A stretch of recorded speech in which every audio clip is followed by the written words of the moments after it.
Hello, I'm Gill Clark, former England international badminton player and now commentator for our dynamic and globally popular sport. This week, as we celebrate our 300th edition of Badminton Unlimited, I have something special for you: the story of badminton.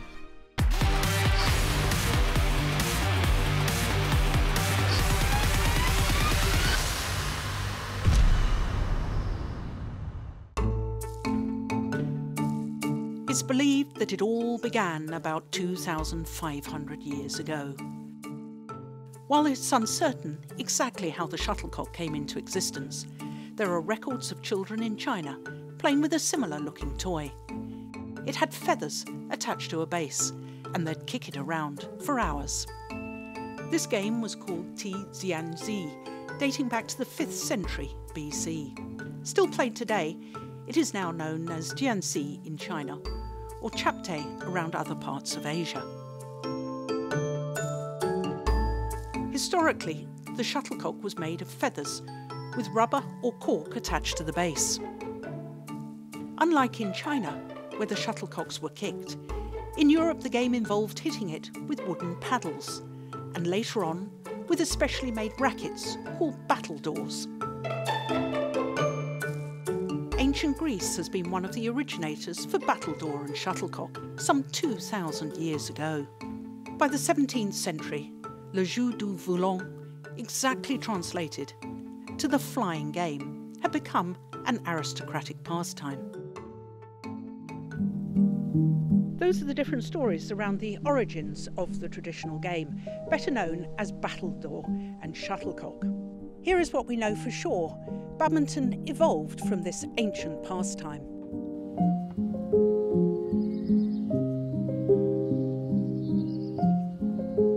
Yeah, I think the game evolved from battledore and shuttlecock, and it's said that somebody had the bright idea of stringing some string across the hole in badminton, and instead of battledore and shuttlecock is just playing the shuttle backwards and forwards and hitting it to one another, you start to, when you put the string across, you start to hit the shuttle down and it becomes more competitive. And that's where I believe the badminton started. The earliest documented reference to badminton was in 1863 in England. The Cornhill magazine describes badminton as battledore and shuttlecock played on sides, with a string used to cut across the middle. Through modern technology of being able to go on to newspaper.com, we've discovered this article called "The Life in the Country House" was published in the Tuman's Exeter Flying Post, and this establishes that badminton was called Badminton in 1863, and it's published in this Cornhill magazine book. And it says that if the weather be such as induce you to remain within doors, your cooperation will be sought for a game of pool, badminton, which is battledore and shuttlecock played with sides across a string suspended some 5 feet from the ground, or similar amusements.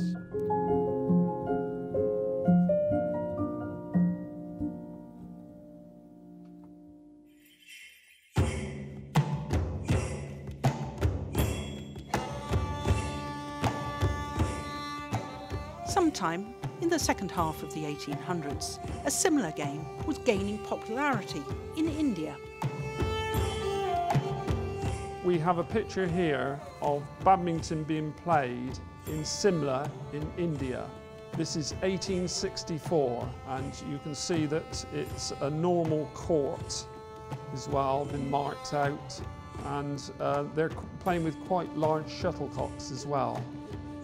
That's the earliest photograph we have of badminton being played in India. This is another photograph of badminton being played in 1867 in India. Well, you can see from that photograph there, in 1864, they were certainly using a net. It's slightly higher than 5 foot, but you can see they were using a net there. And again in 1867, They were using a net there. This is a photograph of badminton being played in Peshawar in India in 1874.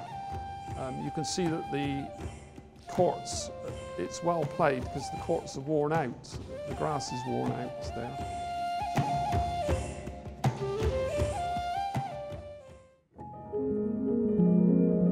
Evident through various texts and images, a game involving rackets and shuttlecocks with a net dividing the sides was popular among British officers in the city of Pune. In fact, this game came to be called Pune after the Indian city. Some believe the Pune game was where it all began. But as far as the history goes and all that, I mean, where it started, as everybody probably knows, that it started somewhere in Pune, so they say. The game originated in India, went back to England, got modified, and probably has become one of the most popular sports in the country now. For me, of course, Pune is the name which we come. It was played by the Britishers when they were in here. That's the general this thing. It started in Pune by some Britishers and the soldiers who used to play. And there's a county called Badminton back in England, and that's where its name come from.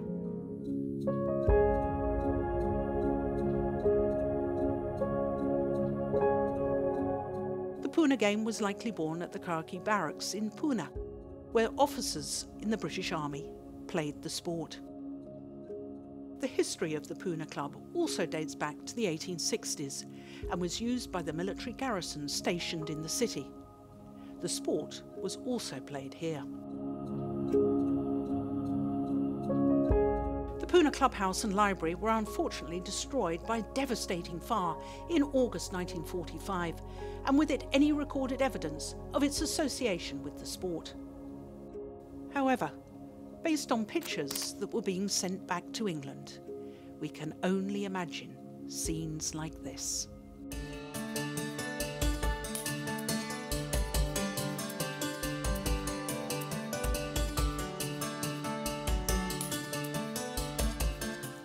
India in the late 19th century. Men and women serving the British Empire enjoying a game of Pune or badminton. Regardless of what it was called, what is undisputable is India's historical contribution to the popularity of the sport. We know that for a fact that the game was started in Badminton House in 1863, but it wasn't very popular in this country for probably the next 10 years. It wasn't popular. It didn't grow very much at all, but it was taken, I believe, by army officers to India, and there it became extremely popular. We know with the civil service people who were out there, it became really popular. And then in about 1873, it started to come back to this country, and people in the paper were talking about this new game of badminton. But it had already been invented 10 years prior, but it certainly became more popular from 1873.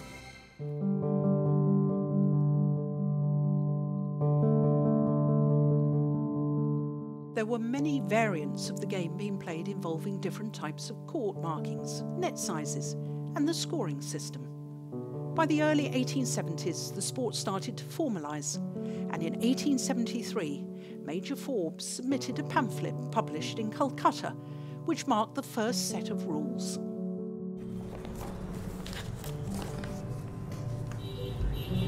But the rules of badminton, which is Pune game, were formed in India only. In Pune, in Calcutta, Sialkot, then Chennai, everywhere the rules were formed. In Nagpur also the rules were formed. Likewise, that got amended every time. The size of the court was truncated in the center where you put the poles and net to open the doors to entry in the hall. The door should not obstruct the game. The game was played outside also, open air. But nowadays it is played in the hall. My understanding is the game of badminton was played in Pune and in these military buildings, and they only had one entrance, and the entrance was in the side of the building, and that's why the net had to be reduced so people could get in and out of the hall. That's one theory. The sport continued to grow and saw a boom when British Army officers and civil servants who played the game returned home. The reason why so many of them moved to the south of England to places such as Southsea and Bath was because it was warmer and they could continue playing outdoors. There weren't, in those days, there weren't many halls to play the game. So that's why I believe in 1863 the game wasn't very popular here, because there were very few halls for it to play. So it had to be played outside, and it couldn't be played very often because of the wind and the cold weather. But it was slightly different in India. I think that it was played mainly outside in India. All the photographs that we've seen are people playing outside.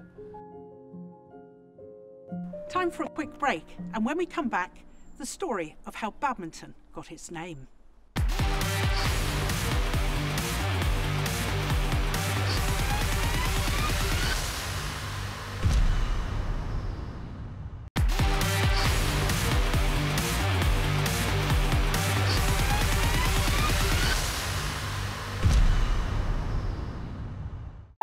Welcome back to our 300th episode of Badminton Unlimited, where we're looking at the story of badminton. Just to recap, the roots of the sport can be traced back to ancient Greece, China and India, and it developed from the sport of battledore and shuttlecock. So how did the name badminton come about?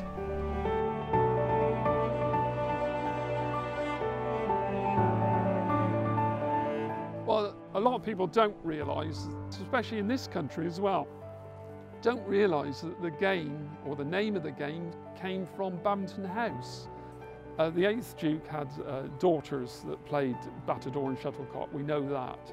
And also the sons of the 8th Duke were in the Indian Army. So that could have been a way that the game of badminton, as it was discovered in 1863, was taken back to India. Badminton takes its name from Badminton House.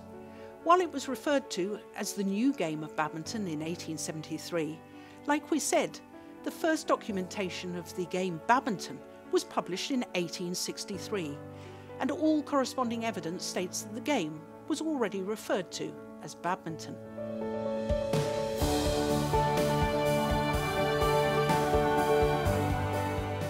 What actually happened is somebody wrote in the Field magazine and said, what's happened to the old game of badminton? And the Field magazine eventually made it to India, and people wrote back. There was a letter written back home from the wife of the then Indian Foreign Secretary, the wife of the Foreign Secretary. She says in the letter, "Badminton mad here, making bats is quite a trade," and she says that it's very difficult to make the shuttlecocks here.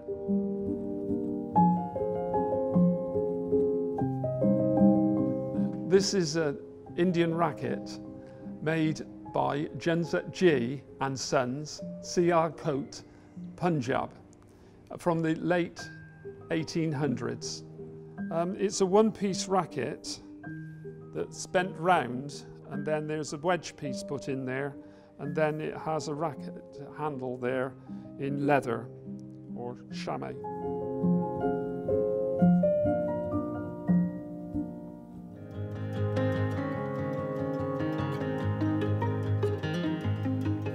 Here's something else that's interesting. The dimensions of the hall in Badminton House closely resemble the court measurements that we see being used in the sport of badminton today. We've measured the hall, and it's basically the same size as the court as we know it now. before the Badminton Association was formed, badminton clubs in this country certainly just used the size available. There was a court in Ealing Baths that was 60 feet by 30 feet, and when people came to play there, of course they struggled because the court was twice the size, and then the people from Ealing Bath went to play in a normal court, they would struggle as well. Badminton clubs began to develop in England in the 1870s and 80s, and it was Southsea and Bath that were the oldest clubs. So with the sport becoming competitive, and in order to regulate it, the first National Badminton Association was formed here in England in 1893.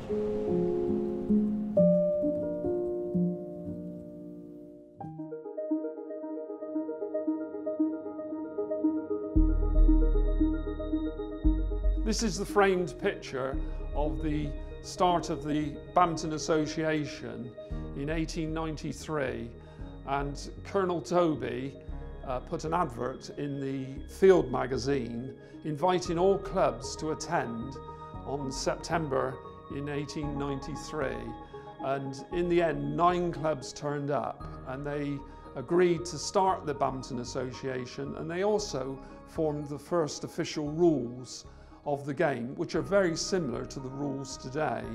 Colonel Doby was he was the first president, secretary, treasurer of the Badminton Association, and he was the one who actually got it going. George William Vidal, and he was an instigator of composing the rules in India. He was a British civil servant there, and he eventually moved back to England, and he became the secretary of the Badminton Association in England from 1899 to about 1907. I believe that was a major change in the game of badminton. From 1863 until 1893, there were no rules, no regulations at all, and clubs just simply played friendlies in the country.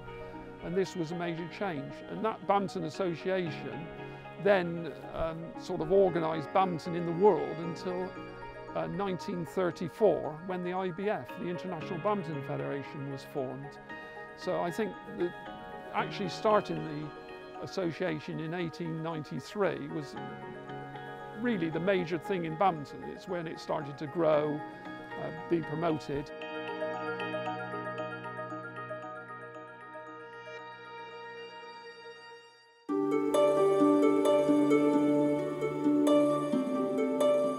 The equivalent of the Big Bang of badminton took place in 1898. Mr. Percy Buckley, secretary of the Guildford Badminton Club, organised the first ever open doubles badminton tournament. The Guildford tournament was the first open tournament in 1898. Because of its success, the Badminton Association organised its first event the following year, including the 2 singles competitions to the doubles. In 1898, the first open tournament was played at Guildford. When I say open, this is where people from other clubs were allowed to play there. And it was so popular, this tournament, that the next year the Badminton Association ran their own tournament. For the first few years it was called the Association Tournament, and then it was called the All England. And one of the major things about the promotion and why lots of clubs wanted to join was because of the All England Badminton Championships. You see the number of clubs vastly increased as soon as the All England started. My first interest in the history of badminton was when somebody sent me a photograph of the 1904 All England, and it is the first photograph of the All England. But on the history side, it was when somebody sent this 1904 All England, and I got interested in the history, and then eventually I joined the museum and have been involved in the Badminton Museum for the last 19 years or so.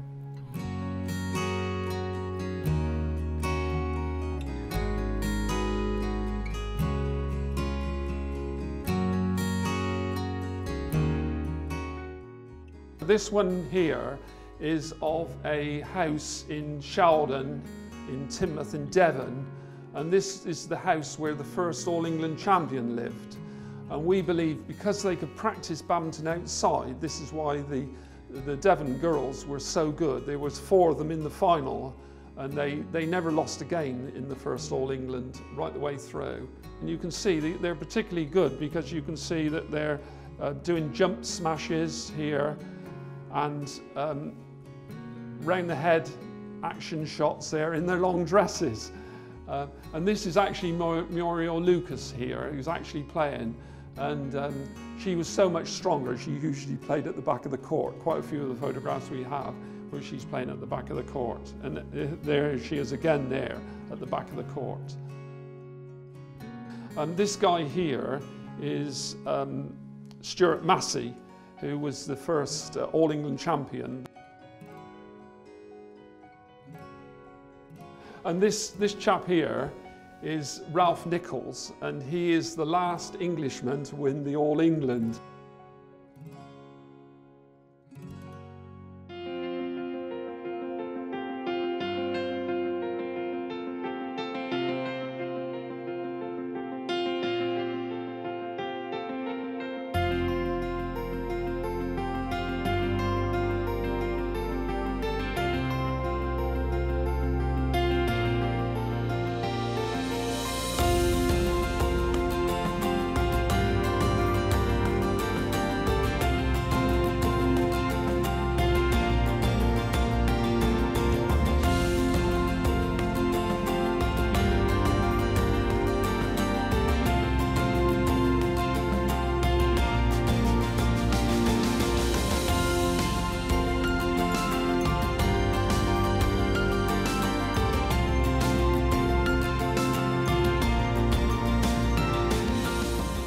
From, let's say, at the age of 15, when I first won the national junior title, it was always my ambition to win the All England title, because in those days World Championships was not there. In the early 70s, Olympics, it was not included.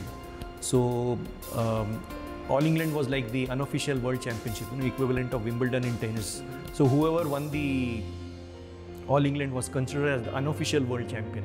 So everybody, dream, in any badminton player's dream at that time was to win the All England. It was very prestigious. It's known to be one of the prestigious tournaments of the year. In fact, the best. If you won the All England, you were... It's the oldest tournament, the main reason, but it was also considered up to 1977 as the unofficial World Championships. There weren't any World Championships. So if you won the All England before that date, you were considered the best player in the world. The first 2 All England events were called the Badminton Association Tournament, and it was considered the unofficial World Badminton Championships until 1977, when the International Badminton Federation launched the official World Championships.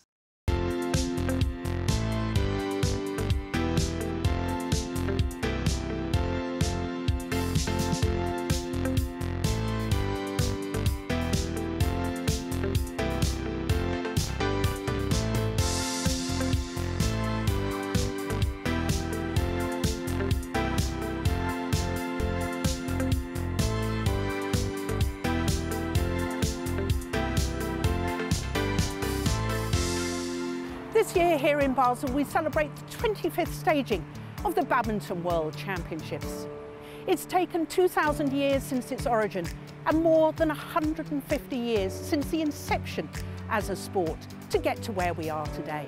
The second highest participation sport in the world, with a truly global following at the elite level. What a fascinating and glorious journey for the sport I love. Until the next time, bye-bye.